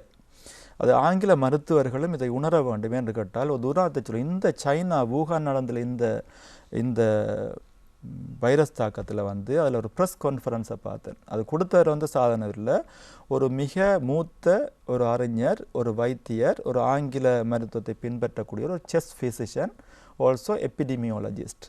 அவர் வந்து ஒரு யூரோப்பிய நாட்டு அவர்களுக்கு சில அறிவுரைகளை கூறுகின்றார், எப்படி வந்து தாங்க வெற்றிகரமாக இந்த சைனாவில் இதை கண்ட்ரோல் பண்ணார் என்று. அவர் சொல்கிற விஷயம், அவங்க ஒரு குறிப்பிட்ட இன்ஸ்டிடியூட்டில் வந்து அவங்க 54 வகையான மூலிகைகளை, சைனீஸ் மூலிகைகளை, இன்னொரு விஷயம் சைனாவில் மூலிகை வந்து எங்கேருந்து போனால் போதி தர்மம் வந்து காஞ்சிபுரத்துலேருந்து போனது தான் சைனாவில் இருக்கிற அந்த மூலிகைகள். 54 விதமான மூலிகைகளை வந்து ஆராய்ச்சி பண்ண நேரத்தில் 5 மூலிகைகள் வந்து இந்த வைரஸுக்கு, இந்த தற்போதுள்ள இந்த கொரோனா வைரஸத்துக்கு எதிராக தொழிற்படுவதாக லெப்பில் அவதானித்துள்ளார்கள். இனி மனிதனில் செய்து பார்க்க வேண்டி இருக்கும். ஆனால் இப்போ நீங்கள் கேட்கணும் அது அப்படி இப்போ வந்த கொரோனா வைரஸுக்கு எப்படி வந்து இப்போ சித்த வைத்தியர்களோ ஆயுர்வேத கண்டு அப்படி அல்ல. அது தொழிற்படுற விதம் வித்தியாசம். சில வேளை எனக்கு உண்மையில் தெரியாது ஒன்று வைரஸ் அழிக்கும் இல்லையன்று இந்த 5 மூலிகள் வைரஸ் அழிக்கக்கூடிய தன்மை உண்டு இருக்கின்றது. அதை விட நம்மளோட உடம்புல இம்யூனிட்டியை கூட்டுற மூலம் வராமல் தடுக்கலாம். மறுபடியும் இதை நாம் எப்படி பார்க்கணும் என்றால் இது சரியா பிள்ளையாண்டு நம்ம ஆராய வேண்டும், கேள்விகள் எழுப்ப வேண்டும், அவர்கள் ஆராய்ச்சி செய்வதற்கு வேண்டிய வழிகளை நாம் கொடுக்க வேண்டும். ஏனென்று கேட்டால் இப்பொழுது ட்ரக் கம்பெனி என்றால் அவர்களுக்குரிய மில்லியன் கணக்கில் ட்ரில்லியன் பில்லியன் கணக்கில் அவங்களுக்கு பணம் இருக்கின்றது, ஆராய்ச்சி பண்ணக்கூடிய வசதிகள் இருக்கின்றது. ஆனால் இந்த ட்ரெடிஷனல் மெடிசனை பயன்படுத்துவதில் வந்து இந்த மாதிரியான வசதிகள் இல்லை. அவர்கள் பாவம் அவர்களுக்கு இந்த அப்படியான செய்யும் பொழுது பல தடைகளும் ஏற்படுகின்றது. இந்த இடத்துல ஆனபடியாக பல மூலிகைகள், இந்த மஞ்சள் எனக்கு தெரியும், மஞ்சள், வேப்பிலை என்ற பற்றி பார்க்கிறாள், பெப்பர், அந்த மிளகு, இதில் நிச்சயமாக நன்மை இருக்கிறதாக அது என்ற தனிப்பட்ட கருத்து. ஆனால் இதெல்லாம் பல இதிலும் பார்க்கும் பொழுது நிச்சயமாக இந்த மூலிகைகள் நமக்கு நல்ல கை உதவியாக இருக்கும். மற்றது பிரச்சனைக்குரிய தீர்வு நமக்கு நம்மட கையில் இருக்கிறது நான் உணர்கின்றேன். நாம் அதை பார்க்காமல் இருக்கின்றோம். இது நாம் செய்கிற பிழை, தவறு. இதை வந்து அரசாங்கமும் நம்முடைய போல நாடுகள் இது உணர வேண்டும், ஆராய்ச்சிகள் பண்ண வேண்டும், விவாதங்கள் நடக்க வேண்டும், சரி பிள்ளை என்று பார்க்க வேண்டும். அதை விட்டு வெறுமனே இதெல்லாம் பிள்ளை ஹெர்பல் மெடிசன் அது என்று நாம் சொல்வது தவறு. இந்த இடத்துல இன்னொரு முக்கியமான விஷயம், இதை நான் சொல்ல கடமைப்பட்டேன்னு கேட்டால், ஒரு ஹெலசுவை என்ற ஒரு அமைப்பு, இவங்க வந்து ஒரு எந்த விதமான பிஸ்னஸ் பண நோக்கத்துடன் நடத்தப்படாத சேவைக்காக வேண்டி நடத்துகிற ஒரு அமைப்பு. இவரை பற்றி நான் நெருங்க தொடர்புடைய சொல்ல வேண்டிய கட்டாயம் இருக்கின்றது என்று கேட்டால், இவர்கள் வந்து நீண்ட காலமாக பல ஆராய்ச்சி, இவங்க வந்து ஹெர்பல் மெடிசன் சம்பந்தமாக ஆராய்ச்சிகள் பண்ணி பல நோய்களை குணப்படுத்த நானே நேரடியாக பார்த்துருக்கின்றேன். கேன்சர் போல பல வருத்தங்கள், பல காய்ச்சல்களை குணப்படுத்துவதை, அந்த குணப்பட்டவர்களை நான் சந்தித்திருக்கின்றேன். இந்த அனுராபுரத்தில் இந்த கிட்னி வருத்தங்கள் வரத்துக்குரிய காரணத்தை ஆராய்ச்சி பண்ண இந்த அமைப்பு தான். மற்றது அவங்க வந்து ஆர்கானிக் பொழுது கெமிக்கலே பாவிக்காத இந்த அரிசியை உற்பத்தி பண்ணுறதில் கிட்டத்தட்ட 10,000 ஏக்கருக்கு மேலே செஞ்சிருக்கின்றார்கள். அவர்கள் அண்மையில் சொன்ன விஷயம், அவங்க அரசாங்கத்துடன் இணைந்து பல விஷயங்களை இப்பொழுதும் செய்து கொண்டிருக்கின்றார்கள், ஆராய்ச்சியில் ஈடுபட்டிருக்கின்றார்கள். அவர்கள் சில வகையான மூலிகைகளை, சில வகையான கஞ்சி வகைகள், மற்றது ஆவி பிடிக்கக்கூடிய வகைகளை வந்து கொரியாக்கு அனுப்பியிருக்கின்றார்கள். இப்போ இந்த கொரோனா வைரஸின் படி அனுப்பி அவர்கள் இந்த கடிதத்தை வாய்த்து அவர்கள் நல்ல பாசிட்டிவான ரெஸ்பான்ஸை கொடுத்திருக்கின்றார்கள், இது பல நன்மைகளை செய்வதாக. ஆனால் இன்னும் தெளிவான ஆராய்ச்சி முடிவுகள் இல்லை. அதே நேரத்தில் இங்கேயும் பலர் கொடுப்பதாக அறிகின்றேன், ஆராய்ச்சிகள் ஆரம்பித்திருக்கிறார்கள். இதை வந்து தயவு செய்து நாம் உதாசீனப்படுத்த வேணாம். என்னென்று போய் பாருங்கள், பிள்ளையா சரியாண்டு வெளிக்கொண்டு வருவோம். சரி பிள்ளைன்னு நாமளே தீர்மானிக்கின்றது தவறு. ஆனால் இந்த அமைப்பு வந்து நீங்கள் போய் பாருங்கள், நிச்சயமாக அதில் பல ஆங்கில மருத்துவர்கள் மற்றது ஆயுர்வேத மருத்துவர்கள்லாம் சேர்ந்து இணைந்து செய்கிறார்கள். இதை நம்ம கொண்டு வர வேண்டிய பொறுப்பு இருக்கின்றது. ஏன்னா நம்மளுக்குள்ளேயே நம்ம மருந்தில் வைத்துக்கொண்டு நாம் எங்கேயோ தேடிக்கொண்டிருக்கோம்ன்றதை நான் உணர்கின்றேன். இது தவறு. இதை இந்த நாடு உணர வேண்டும், மக்கள் உணர வேண்டும், அது முக்கியமாக படித்தவர்கள் உணர வேண்டும். போய் பார்த்து சரி பிள்ளையை நீங்கள் ஆகிய பண்ணுங்க, விவாதியுங்கள். அதான் நான் முக்கியமாக இந்த இடத்துல சொல்ல விரும்புகிறேன். அதாவது பண்டைய கால மருத்துவம் அப்படின்னு சொல்லும்போது நிறைய நபர்கள் வந்து இந்த காலத்தில் வந்து அதனை வந்து ஏற்றுக்கொள்வதில்லை. அவர்கள் வந்து மாற்று கருத்துக்கள் தான் வைப்பார்கள். ஆனால் டாக்டர் கூறியது போல் நமது கையிலேயே வந்து எத்தனையோ விதமான மருத்துவங்களை வந்து வைத்துக்கொண்டு பிறகு நாங்கள் தேடிக்கொண்டிருக்கிறோம் அப்படின்னு சொல்கிறது தான் இருக்குது. அதுலேயும் வந்து இப்போ மஞ்சள் போன்ற விடயத்தை பற்றி டாக்டர் கூறினீர்கள். இம்யூனிட்டி, அதாவது வந்து நோய் எதிர்ப்பு சக்தியை வந்து அதிகரிக்கக்கூடிய ஒரு விடயமாக இருக்கிறது. அதில் முக்கியமாக டாக்டர் உணவு என்ற ஒரு விடயம் இருக்கும்போது இன்றைய காலகட்டத்தில் வந்து பலவிதமான நோய்கள் வருவதற்கான மிக முக்கியமான காரணமே வந்து இந்த உணவு பழக்க வழக்கம் தான். காரணம், நிறைய நபர்கள் வந்து வீட்டில் சமைக்கும் உணவை வந்து உட்கொள்ளாமல் வந்து வெளியில் சமைக்கும் உணவை தான் வந்து உட்கொண்டு இருக்கிறார்கள். ஏனென்றால் இப்போ வீட்டில் சமைத்தால் வந்து இந்த மஞ்சள் பாவனையெல்லாம் வந்து சாதாரணமாக வந்து அதிகமாக இருக்கும். எனவே இந்த நோய் எதிர்ப்பு சக்திக்கும் வந்து உதவி புரிகிறது என்று கூறலாம். டாக்டர் கூறிய இன்னொரு விடயம், இப்போ பொதுவாக நாங்கள் பார்க்கக்கூடிய விடயம் தான், இப்போ வந்து இந்த கொரோனா வைரஸ் தாக்கம் அப்படின்னு சொல்லி கதைச்ச உடனே நிறைய மூலிகைகள் வந்து இல்லாமலே போகுது. ஏன்னா வந்து இப்போ எங்கே போய் பார்த்தாலுமே வந்து பெருங்காயத்தை வந்து பார்க்க முடியல, மஞ்சளை வந்து பார்க்க முடியல, நிறைய கஷாயம் வந்து குடிக்கிறாங்க. எனவே இப்போது கொத்தமல்லி வந்து நிறைய வந்து குடிக்கிறாங்க, மிளகு வந்து பாவிக்கிறாங்க, இஞ்சி, இப்படி நிறைய விடயத்தை வந்து சொல்லலாம். எனவே இந்த பாவனை எல்லாம் வந்து உண்மையிலே வந்து நோய் எதிர்ப்பு சக்தியை வந்து அதிகப்படுத்துவதற்கான சான்றுகள் இருக்குன்னு வந்து டாக்டர் கூறுகிறார்கள். இதுவே வந்து நிறைய நபர்களுக்கு வந்து ஒரு பாசிட்டிவான எனர்ஜி, ஒரு மனதைரியத்தை வந்து கூட்டுவதற்கான ஒரு விடயமாகவும் இருக்கிறது. அடுத்த முக்கியமான விடயம் டாக்டர், இப்போ சொல்லியிருந்தீங்க வந்து இந்த மாதிரியான அறிகுறிகள் இருந்தாலோ அல்லது இந்த வெளிநாட்டிலிருந்து வந்த நபர்களிடம் கிட்டத்தட்ட ஒரு 2 வேறு கிழமைகளுக்குள் வந்து ஒரு கண்டாக்ட் இருந்தால் வந்து நிச்சயமாக ஒரு வைத்தியரை சென்று நாடுவது வந்து ஒரு சிறந்த விடயமாக இருக்கிறது. இந்த டெஸ்டிங் வசதிகள், பரிசோதனை முறைகளை வந்து எங்கே போய் மேற்கொள்ளலாம் அப்படின்றத பற்றியும் வந்து நாங்கள் தொடர்ந்தும் கலந்துரையாட காத்திருக்கிறோம்.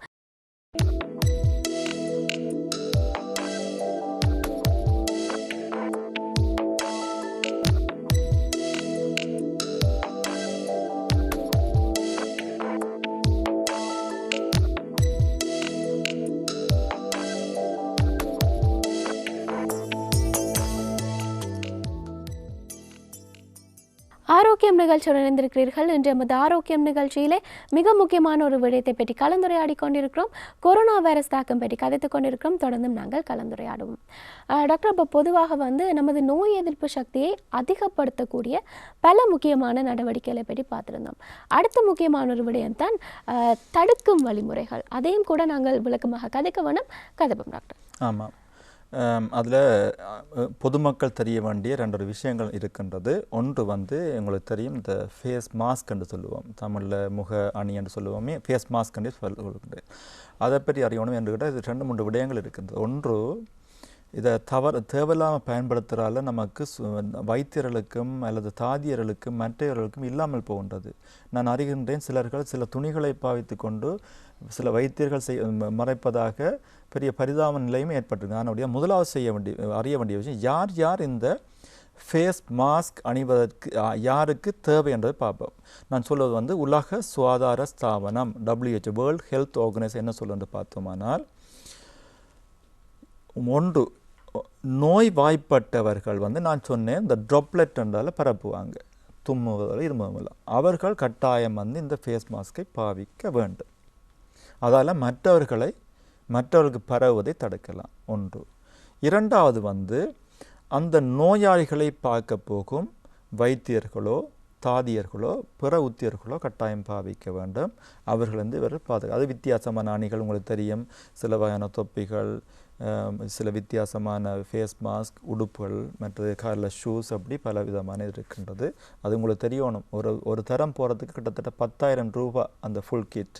அதனுடைய இந்தளவுக்கு நம்முடைய அரசாங்கம் சேர்ந்து நீங்கள் உணர்ந்திருக்க வேண்டும். அதை உதாசீனப்படுத்தக்கூடாது. அடுத்ததாக பப்ளிக், இப்போ எல்லா இடமும் நாம் பாய்ச்சி கொண்டிருக்கின்றோம். அதில் சில இப்போ உலக சுகாதாரம் தெளிவாக சொல்கின்றது, பப்ளிக் வந்து வெளியால் சனங்கள் பொதுமக்கள் பாவிப்பது வந்து அத்தியாவசியம் இல்லை என்றும் அதில் பிரயோசனம் இல்லை என்றும், அது மட்டுமல்ல தீமைகளை உண்டாக்கலாம் என்றும், ஈஸியாக படிஞ்ச மற்றகளை படியும் என்றும் சொல்லுகின்றார்கள். அது மிக முக்கியமாக. ஏனென்றா நாம் அதிகமாக பாவிக்கும் பொழுது தேவை ஏற்படுற நேரத்தில் சரியான நோயாளிகளுக்கும் நோயாளியை பார்க்கும் அந்த உத்தியோகஸ்தர்களுக்கும் இல்லாமல் போகக்கூடிய வாய்ப்பு ஏற்கனவே ஏற்பட்டு கொண்டிருக்கின்றது. தயவு செய்து இதை நாம் உணர வேண்டும். ஆனால் அதே நேரத்தில் எனக்கு தெரியல, சில சைனா வர நாடுகளில் பொதுமக்கள் பாவிக்க வேண்டும்னு சொல்லுகிறார். இப்போ நான் சொல்ல விஷயம் உலக சுகாதார ஸ்தாபனம் கூறிய விடயம். அடுத்ததான் வந்து அப்போ அது ஃபேஸ் மாஸ்கை பற்றி நான் சொன்னேன். மற்ற பல விடயங்கள் இருக்குன்னு நான் சொல்கிறதுக்கு, கைகளுறை பற்றி பார்க்க முந்தி முடிந்தளவு நாம் எல்லாரும் இந்த இதில் பின்பற்றி நம்மளோட நாட்டுக்கு செய்கிற சேவையாக இருக்குது, மற்றவர்களுக்கு பரப்பாமல் இருப்பதற்கு கேதரிங் முடிந்தளவுக்கு வீட்டிலேயே இருப்பது நல்ல. அத்தியாவசியமான அவசியம் ஏற்பட்டால் மட்டும்தான் வெளியில் போங்கள். இதால் வந்து நாம் இது நாட்டுக்கு செய்கிற ஒரு பெரிய சேவை. தேவை ஏற்படாமல் வெளியில் போகணும், வீட்டிலே இருக்க பாருங்கள். முக்கியமாக ஏதாவது நோய் வாய்ப்பட்டவர்களை சரியாக பராமரிங்கள், வெளியில் கொண்டு போகிற தவிர்த்து கொள்ளுங்கள். கேதரிங், இப்போ போக்குவரத்து நேரங்களில் மிகவும் கவனமாக இருங்கள். அந்த இடங்கள்லாம் ஈஸியாக பரவக்கூடிய வாய்ப்புகள் இருக்கின்ற. பஸ்ஸில் போகணும் உங்களுக்கு தெரியும், முக்கியமாக இந்த ஏர் கண்டிஷன் போட்ட பஸ்ஸுகளில் மூடி இருப்பார்கள். மூடுறதால் வந்து அந்த கிருமி அதுக்குள்ளேயே சுற்றி இருக்கக்கூடிய வாய்ப்பும், ஏசி போகிறதுல அதுக்குள்ளேயே சுற்றி இருக்க வாய்ப்பும், அது மட்டுமில்லை இப்போ அநேகமாக சொல்லுகிறார்கள் இந்த ஏசி ஏர் கண்டிஷன், அதாவது வெப்பநிலை குறையும் பொழுது இந்த வைரஸ் வந்து கூட நேரம் இருக்கக்கூடிய வாய்ப்பும் அதிகமாக இருக்கின்றது. அதனால் போக்குவரத்து சம்பந்தப்பட்டவர்கள், டிரைவராக இருக்கலாம், அது சம்பந்தப்பட்ட அந்த கம்பெனியாக யாராக இருக்கலாம், அவங்க கட்டாயம் நீங்கள் வார பயணிகளுக்கு நீங்கள் அறிவுறுத்த வேண்டும். காய்ச்சல் உள்ளவர்கள் நிச்சயமாக போகக்கூடாது. தவிர்த்து கொள்ளுங்கள், வேறு வழிகளை பார்க்க வேண்டும். ஆரோக்கியம் உள்ளவர்கள் போய்கொள்ளுங்கள். முடிந்தளவு நீங்கள் ஜன்னலை திறந்து கொள்ளுங்கள் ஏசி போடும்போது. மற்றது போய்த்து வரக்குள்ள நீங்கள் அங்கே இருக்கணும், தேவையில்லாமல் கண்ட இடங்களில் கைகளை வைத்து அந்த கிருமிகளை எடுத்துக்கொள்ள வேண்டாம். அடுத்ததாக அவங்க கைகள், அதாவது கைகளை கழுவுறதுக்கு வரும். அப்போ பயணிகளுக்கு முக்கியம். மற்றது மார்க்கெட்டுக்கு போவோம், வேறு இடங்களுக்கு போவோம், மற்றது கேதரிங் ஸ்தலங்களுக்கு போவோம். அப்போ மத தலைவர் வெளியிட்டிருக்கிறார்கள். நாங்கள் மட்டக்களப்பில் நான்மையில் நடந்த அந்த கூட்டத்திலையும் அவர்கள் சொல்லியிருந்தார்கள், தேவையற்ற இந்த கூட்டங்களை தவிர்க்க வேண்டும் என்று. அப்போ இந்த பயணிகள் செய்ய வேண்டிய விஷயம், வீட்டுக்கு வந்தவுடன் கைகளை கழுவுவதுன்றது இது எளிமையான விஷயம். எளிமையோடு நம்ம உதாசீனப்படுத்த எளிமையான சக்தி வாய்ந்த மிகவும் முக்கியமான விடயம் மற்றவர்களுக்கு நாம் நோயை கொடுக்காம தடுப்பதற்கு. கழுவுற முறையை நான் சொல்லுவேன். அதாவது கைகள் தான் மிக முக்கியமாக இருக்குது. இந்த கிருமி எடுத்து நாம் மற்றவர்களுக்கு நமக்கும் பரவுறதுக்கு முக்கியமாக இந்த கைகள் இருக்கின்றது.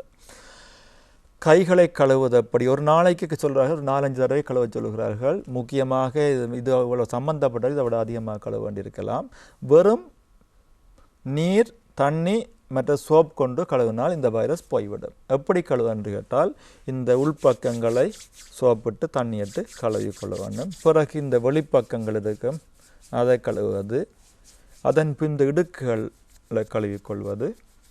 பின்பு இந்த நகங்கள் இருக்கு, இந்த மாதிரி இந்த நகைகளை இப்படி கழுவிக்கொள்வது. பிறகு இந்த பெரிய விரல் அதனை சுத்தப்படுத்தி கொள்வது. அது முடிந்த பிறகு இந்த மணிக்கட்டு. இது கிட்டத்தட்ட உலக சுகாதார சாதனம் சொல்லுது 20 செகண்டாவது செஞ்சால் இது பெரிய பலனை கொடுக்கும். அப்போ நீங்கள் பயணம் செஞ்சு விட்டு வீட்டை வந்தோடனே முதலாவது செய்யுங்க. முடிய மாட்டா குளியுங்க, அல்லது பஸ்ஸில் இறங்குன உடனே நீங்கள் இப்போல்லாம் அந்த இதெல்லாம் இல்லை, அந்த அல்கோஹால் சம்மந்தப்பட்ட உங்களுக்கு தெரியும் கைகள் வர இதுகள் எல்லாம் இப்போ இல்லாமல் போய்விட்டது. அட்லீஸ்ட் ஏதோ ஒரு வகையால் நீங்கள் சவர்க்காரம் மட்டும் கழுவினால் போதும். சவர்க்காரம் அது உலக சுகாதாரத்தால் கூறப்பட்ட விடயம். இதை விட இப்போ கதரிங்கள் தவிர்க்கிறது இப்படியான விஷயங்களை நாம் பார்த்துக்கணும். மற்ற நோய்வாய்ப்பட்டிருந்தால், ஒரு ஆளுக்கு காய்ச்சல் இருந்தால், தடுமல் இருந்தால், அல்லது தொண்டை நோய் இருந்தால், இருமல் இருந்தால் அவரை வேண்டிய நடவடிக்கை எடுக்க வேண்டும். முதலாவது தனிமைப்படுத்துங்கள், அவருக்கு ஒரு ஃபேஸ் மாஸ்க் கொடுங்கள், தனி அறையில் வைத்திருங்கள், நல்ல காற்று சுற்றோட்டம் உள்ள இடத்துல வைத்திருங்கள். மற்றது பிறகு அவரை கண்ட மாதிரி கொண்டு தெரிய வேணாம். வைத்தியரிடம் சும்மா கொள்ளலாம். முதல் அதுக்குரிய இப்போ ஹொட்லைன் இருக்கின்றது. அல்லாட்டி ஏதோ சுகதேகியானவர்கள் போய் வைத்திட்ட ஆலோசனை பெற்று இல்லை ஃபோனின் மூலம் தொலைபேசி அறிந்து என்ன செய்ய ஒன்று அறிந்து அதன்படி செய்யுங்கள். அப்புறம் உண்மையிலேயே அவருக்கு நோய் இருக்குமா இருந்தால் அவர் மற்றவர்கள் பரப்பி கொண்டே போவார். அது போகிற வழியில் 3 வீலர் பரப்பலாம், ஆட்டோ அல்லது போகிற வாகனங்கள் இருக்கிற டிரைவருக்கு பரவலாம், அங்கே போகணுன்னு அங்கே வைத்தியசாலையில் பரவலாம். அதனுடைய இதெல்லாம் தவிர்த்து தொலைபேசி மூலமே உங்களோட இதுகளை கேட்டது முக்கியம். நாங்கள் இப்போ எங்களோட வைத்தியசாலையில் கூட ஓட்டில் முடிந்த அளவுக்கு நோய்களை குறைத்திருக்கின்றோம். அவர்களுக்கு நாங்கள் போகும்பொழுது எங்களுடைய தொலைபேசிகளை கொடுத்திருக்கின்றோம். அவர்கள் எப்படி எங்களுடைய மற்றது அவங்களுடைய தொலைபேசி நாங்கள் வைத்திருக்கின்றோம். அப்படி வைத்தியசாலையில் நாங்கள் முடிந்த அளவுக்கு நோயாளிகளின் அளவை குறைத்திருக்கின்றோம். கிளினிக் வர நோயாளிகளுக்கு தேவையில்லாமல் கூடுவதை குறைத்து பல உதவிகளை நாங்கள் செய்து கொண்டிருக்கின்றோம். பொதுமக்களோட உதவியும் இதுக்கு அத்தியாவசியம். இதில் டாக்டர் இப்போ அந்த டெஸ்டிங் வசதிகள் எங்கெங்கே கிடைக்கப்பெறும் அதனையும் நாங்கள் சுருக்கமாக சொல்லுவோம். ஆமாம், இப்போ 17 வைத்தியசாலைகள் இதை கண்டு அரசாங்கத்தால் இருக்கின்றது, இந்த நோயாளி கண்டு இருக்கின்றது. அவர்களுக்கு ஒவ்வொரு இடம் இப்போ இங்கே நான் கொண்டு இப்போ மட்டக்களப்புக்கு கண்டியில் இதை செய்யக்கூடிய வசதி இருக்கின்றது. அடுத்தது கொழும்பில் இருக்கின்றது MRI மெடிக்கல் ரிசர்ச் இன்ஸ்டிடியூட். அடுத்தது அனுராபுரத்தில் சென்று இருக்கிறது, கராபிட்டியில் இருக்கின்றது. மற்றது இப்பொழுது பிரைவேட் செக்டர், அதாவது தனியார் இடங்களையும் இருப்பதாக அறிகின்றோம். எனக்கு சரியான தெரியல, கிட்டத்தட்ட 6,000 ரூபாய் செலவில் செய்யலாம் என்று அறிகின்றோம். அதை பற்றிய விளக்கம் எனக்கு தெரியாது. அதனுடைய இதுக்குரிய வசதிகள் நமக்கு இருக்கின்றது. இப்போ எங்களை மட்டக்களப்பில் உள்ளவர்கள் அனுப்புறதுக்கு நாங்கள் கண்டியே அனுபவம் 24 மணி நேரத்தில் எங்களுக்கு விடை கிடைத்துவிடும். அதனுடைய எல்லாம் சரியான முறையில் போய்கொண்டிருக்கின்றது. அதில் முக்கியமான விடயம் டாக்டர் இன்றைய நிகழ்ச்சியில் கலந்துரையாடலே மிக முக்கியமான விடயம் அப்படின்னு சொல்லி பார்க்கும்போது தடுப்பதற்கான வழிமுறைகள் நிறைய நபர்களுக்கு தெரிந்த விடயம் தான். இந்த கை கழுவ வேண்டும், இந்த மாஸ்க் பாவனை, இதை பற்றி நாங்கள் அடிக்கடி கதைத்திருக்கிறோம். அதனை விடவும் மிக முக்கியமான விடயம் நமது உடலில் நோய் எதிர்ப்பு சக்தியை எவ்வாறு அதிகரிப்பது, அந்த விடயம் நிறைய நபர்களுக்கு ரொம்பவே பயனுள்ள விடயமாக இருந்திருக்கும். அதில் டாக்டர் கூறிய மிக முக்கியமான விடயம் இந்த உணவு பழக்க வழக்கங்கள். அன்றாடம் நாங்கள் செய்கிற விடயம் தான். நாங்கள் இது இதுக்கு நோய் எதிர்ப்பு சக்தி இருக்குன்றே சொல்லி நிறைய பேர் வந்து தெரியாமல் செய்து கொண்டிருப்பார்கள். இப்பொழுது வந்து தெரிந்தே நீங்கள் வந்து அதனை பின்பற்றுவது ரொம்ப ஒரு நல்ல விடயமாக இருக்கும். அதாவது மஞ்சள் பாவனை பற்றி சொல்லியிருந்தீர்கள். அது மட்டுமல்லாமல் நிறைய மூலிகைகள், இந்த கஷாயம் என்பது சாதாரணமாகவே வந்து தாத்தா பாட்டி காலத்திலிருந்து அம்மாவே வந்து ஏதாவது சளி காய்ச்சலாக இருந்தால் வந்து இந்த கஷாயம் அவித்து கொடுப்பது வந்து வழக்கம். இது சாதாரணமாக நாங்கள் பின்பற்ற ஒரு விடயம். இதனை பின்பற்றுவதோடு மட்டுமல்லாது இந்த மன அழுத்தத்தை வந்து குறைப்பது, உறக்கம் வந்து ரொம்பவே ஒரு அவசியமான ஒரு விடயமாக இருக்கிறது. உடற்பயிற்சி என்பதும் அவசியமானதாக இருக்கிறது. இந்த மாதிரியாக பல விடயங்களை மேற்கொண்டு நாமும் வந்து இந்த கொரோனா வைரஸின் தாக்கத்திலிருந்து நாம் பாதுகாப்பது மட்டுமல்ல, நமது இலங்கையை வந்து பாதுகாப்பாக வைத்திருப்பது வந்து ரொம்பவே ஒரு அவசியமான ஒரு விடயமாக இருக்கிறது. கடைசியாக டாக்டர் பார்த்து கொண்டிருக்கும் நபர்களுக்கு நீங்கள் கூறக்கூடிய அறிவுரைகளை வந்து சுருக்கமாக பார்ப்போம். ஆமாம், முதலாவது நம்ம சரியான அறிவை பீதியை வந்து சரியான அறிவாக மாற்ற வேண்டும். நான் சொன்ன இந்த விஷயங்கள் முக்கியமான விஷயங்கள் நான் பகிர்ந்திருக்கின்றேன், இதை பாருங்கள். அடுத்ததாக வந்து நோயாளிகளை நாம் தனிமைப்படுத்துகிறவைகளை அறிந்திருக்க வேண்டும். எப்படி வைத்தியர்களை நாட வேண்டும் என்று நான் சொல்லியிருந்தேன், அதை பற்றி உங்களுக்கு தெரிந்திருக்கணும். மிக முக்கியமாக கையை கழுவது எப்படி நடந்து கொள்ளணும். ஃபேஸ் மாஸ்க் யாருக்கு கொடுக்க வேண்டும், யாருக்கு தவிர்க்க வேண்டும் என்ற விஷயத்தை நீங்கள் அறிந்திருக்கிறது முக்கியம். மற்றும்படி நாம் எல்லாருமே பொதுமக்களோட ஒத்துழைப்பு அவசியம். நாம் இந்த நாட்டில் இந்த நோய்களை தரக்கூடிய அத்தனை வழிகளும் உங்களில் தங்கியிருக்கின்றது. நம்ம எல்லாரும் சேர்ந்து இதனை தடுப்பதற்கு வேண்டிய நடவடிக்கைகளை எடுப்போம்.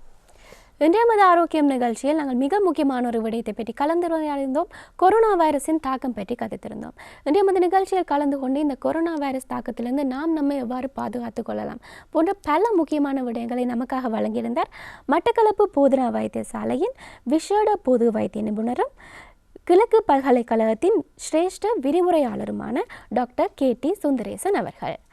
டாக்டர் இன்றைய மது நிகழ்ச்சியில் கலந்து கொண்டு நிறைய பொதுவான விடயங்கள், அதுவும் பயனுள்ள பல விடயங்களை வந்து நமக்கு கூறி தந்தமைக்காக எமது மனப்பூர்வமான நன்றிகள். நன்றி, வணக்கம். இன்றைய மது ஆரோக்கியம் நிகழ்ச்சியில் நாங்கள் கலந்துரையாடிய இந்த ஒவ்வொரு விடயங்களும் நிச்சயம் உங்கள் அனைவருக்கும் ஒரு பயனுள்ள விடயமாகவும் விழிப்புணர்வாகவும் அமைந்திருக்கும் என்று நம்புகிறோம். இதே போல இன்னும் ஒரு முக்கியமான கலந்துரையாடலோடு அடுத்த ஆரோக்கியம் நிகழ்ச்சியிலும் உங்கள் அனைவரையும் சந்திக்க ஆர்வத்தோடு காத்திருக்கிறேன். அதுவரை உங்களிடமிருந்து விடைபெறுகிறேன். நன்றி, வணக்கம்.